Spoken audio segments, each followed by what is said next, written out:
Hello, fellow ARE members. My name is Shay Lohman. I'm the president of the association. I come to you today with some great news. The association and the district have reached a tentative agreement on our current bargaining cycle. Happy to report that we will be looking at a 2% on schedule pay increase for the 2017-18 school year, retroactive back to the start of the year, and then a 2% one time payment paid to members in the spring of 2019.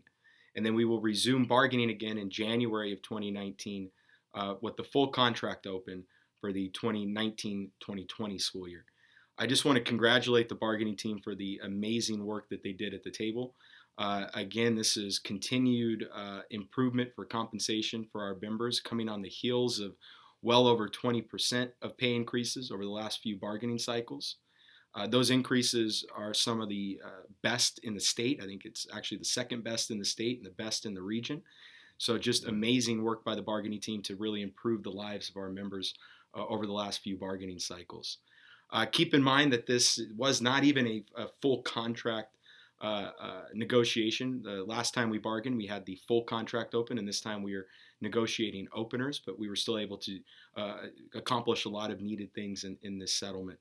I'd like you to keep that in mind, especially in the next few months, as there's a lot more talk as the Supreme Court is listening to cases about union dues, and people may very well have the right to opt out of the union in the coming months.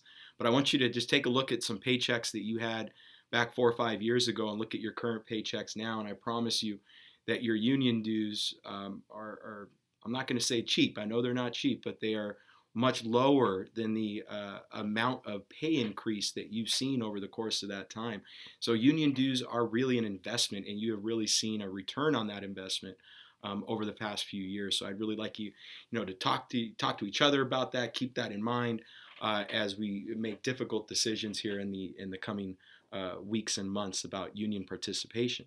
This stuff doesn't just happen with the union president and bargaining team. It happens with you all actively participating in a union, paying dues to the union, so we can do the work that's needed to continue the successes that we have had.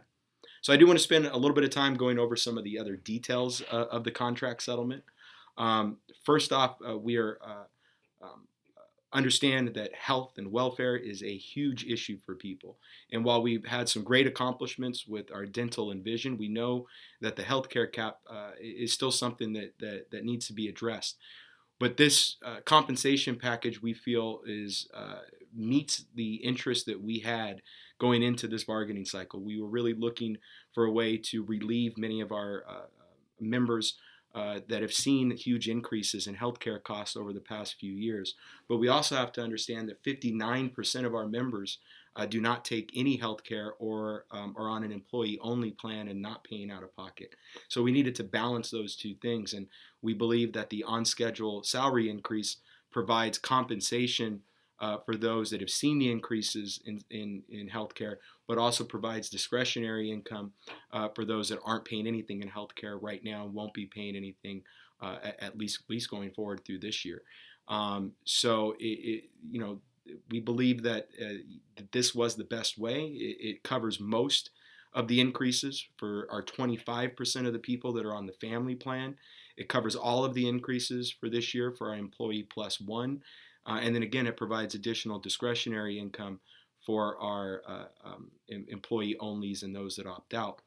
I understand that this is not something that we are done working on. There is a health and welfare committee that's a combination of our classified staff, our teachers, and management, and they will be exploring additional options when it comes to healthcare and possibly looking at new plans to enroll in. But that process could take a pretty long period of time, maybe a couple years. But that is work that is being done. But that is that group that was able to accomplish the dental and vision improvements that we've already been enjoying since the start of this school year. So we are making some progress, and then with the compensation, we were able to relieve the vast majority of those increases for healthcare that our members are currently seeing. Looking at some other items beyond compensation, we will be adding, again, professional development days, just like we've been doing this year. But next year, and the year after, we're only going to be doing 2 professional development days instead of 3. And they will continue to be paid at that per diem rate going forward. And We'll see in 2 years what the economy, what the budget looks like, and if that is something that will continue or not. But we'll be doing 2 additional days for at least the next 2 years if this contract is approved. In addition, our two comprehensive high schools, Nogales and Roland, will each be receiving a $1,000 one-time payment.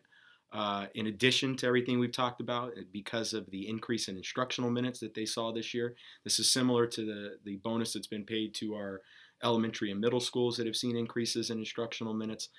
So we are happy to see that we are getting more unified as a district in terms of instructional minutes across the board. A couple of things that were already enacted through the MOU process would become part of the contract if ratified, and one of those is a horizontal salary movement schedule.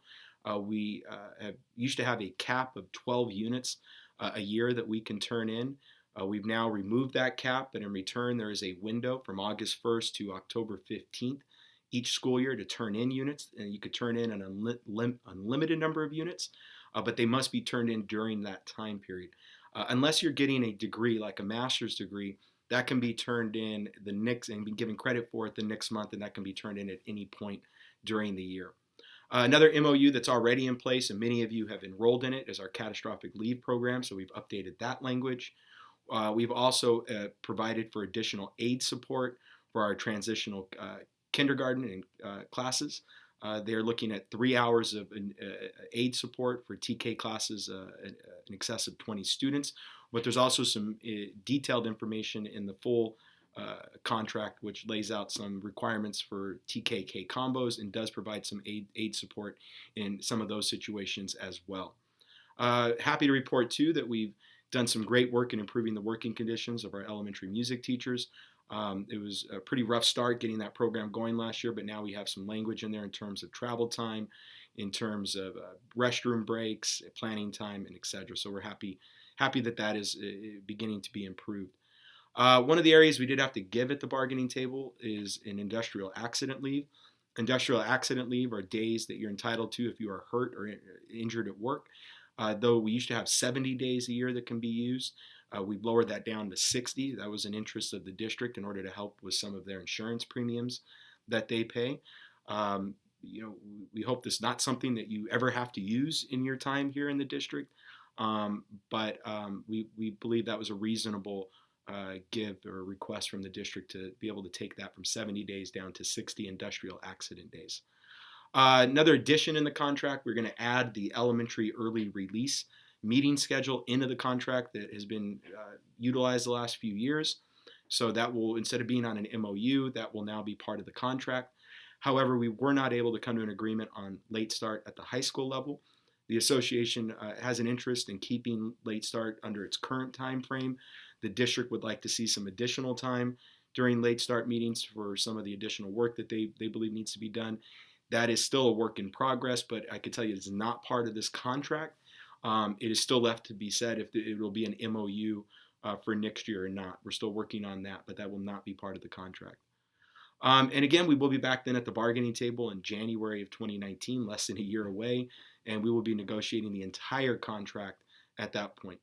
So it's pretty obvious that the association is recommending a yes vote on this contract. We think it's a great work by our bargaining team and in this time period, so just excellent on that. We will strongly recommending a yes vote. Your reps will be holding meetings on your campuses and will be passing out ballots. Voting will go through about the end of the month, and then we will have to report to the district the outcome of the tentative agreement, and then the school board will approve it at the March school board meeting.